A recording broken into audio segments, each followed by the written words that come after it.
What up? It's me back again, ready to talk about some basketball. So let's get into it. I want to talk about the NBA G League, which is the official minor league of the NBA. And I want to talk about it because the NBA G League has risen in prominence over the last couple of seasons, specifically, with a lot more attention being put on it, and also, they are now, a folded team, but the G League Ignite was basically a team where, players could go from being, amateur, like in high school, to then getting on the team and showcasing their talents in an effort to get drafted in the NBA draft for the upcoming season. So like Ron Holland, who got drafted by the Detroit Pistons 5th overall this year, and Matas Buzelis, who got drafted 11th overall this year by the Chicago Bulls, both played on that team. The team did not do very well. I think they went like 2 and something. So 2 wins on a season is not good, which I think is why they folded the team, because it was more just like these players weren't, able to play up to the level of competition. And that's understandable, which I think is almost a pat on the back for the G League to show that, this is a real league. You can't just walk in here as like a top high school player or a top, recruit in your high school class and think that you're just going to like walk over all these players. That's not really how it works. So the thing I want to talk about, though, is that the G League is very important, and it's really a make or break thing for young players, regardless if they go on to play in the NBA or not.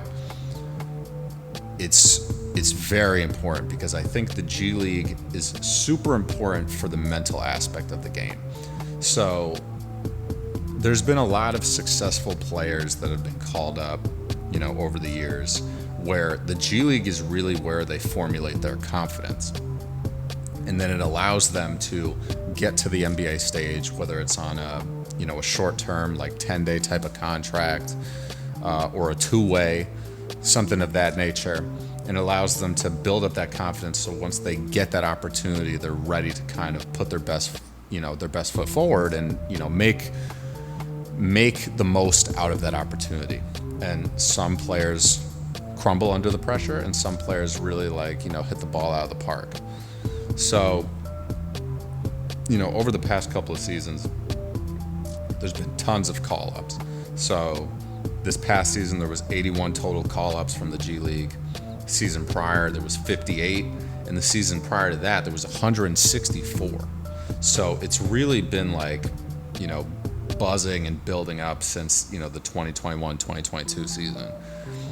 So it's just super important that, players that are playing in the G League understand that it is like a truly a professional league. You're playing against former NBA players. You're playing against guys who have been in and out of the league. You're playing against some of the top talent from overseas. You're playing against some of the best talent in the world. You're literally a step below the NBA. You're basically in the basement of the NBA, if you want to, kind of analogize it that way. And if you can perform in the G League, that's where you need to build your confidence. And it doesn't mean that you have to be a superstar type of player. You can be a role player in the G League and just be an incredible superstar in your role and get called up to the league and make your impact. Like Matt Barnes was in formerly then it was the D League. Now it's the G League. But he played in the D League for, couple seasons, I think, and eventually went on to have a really successful NBA career as a primary defender, and also put up double digits a couple seasons for his points per game average. So if you can gain that confidence in the G League, that's the toughest part, is because guys will get into the G League, think that they're playing well, and then as soon as they get to the NBA stage, they're like, oh well, I can't do that that I was doing down there here, which is not true.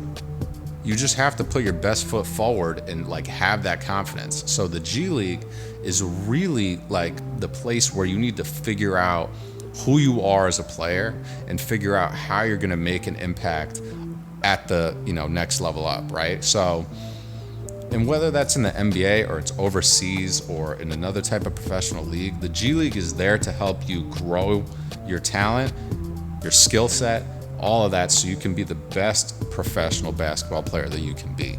And I think the staff and the coaches and everyone around the G League is super helpful in terms of trying to get guys to where they need to be. So I think, if you're a basketball player and you're trying to go pro and you find yourself in the G League, take it as an opportunity, right? Like I've had this problem with Johnny Davis of the Wizards, where it's like he gets back to the NBA, after playing down the G League, and he just doesn't play with confidence. I don't know what it is. He just will not play with confidence, right? Like, frankly, I think it would probably do more harm than good right now, but like Ben Simmons is another good example. Ben Simmons is probably a guy right now that would benefit a lot from going down to the G League. But obviously then it's going to be like, former number 1 pick went down to the G League. He sucks. He's trash, blah, blah, whatever. But if you can just use that platform of the G League to really build your confidence, like for him, it's like use that time to, build up your jump shot, right? Like just take mid-range jumpers and try to be effective. Just play in the flow of the game and get your confidence back. Because at the end of the day, it's just basketball. The competition is changing, but it's still just basketball, right? And you're still playing against pros down in the G League. So if you can play against pros in the G League, you can also play against pros in the NBA. You might have to change your game a little bit, but that's just part of the game. That's part of life. You got to adapt to the situation. You got to adapt to make yourself as successful as possible in whatever way you want to be successful, right? So young players, the G League isn't something to scoff at or make fun of. If you're in the G League, you're still one of the best basketball players in the world. And if you can play in the G League at a high level, you can play in the NBA. So let me know what you guys think. You think the G League is, as important as I think it is? You think it's, a true, breeding ground for, NBA talent? Do you think we'll ever see a superstar come out of the NBA G League, and be a superstar in the NBA? Let me know. I'll catch you guys with the next one. Peace.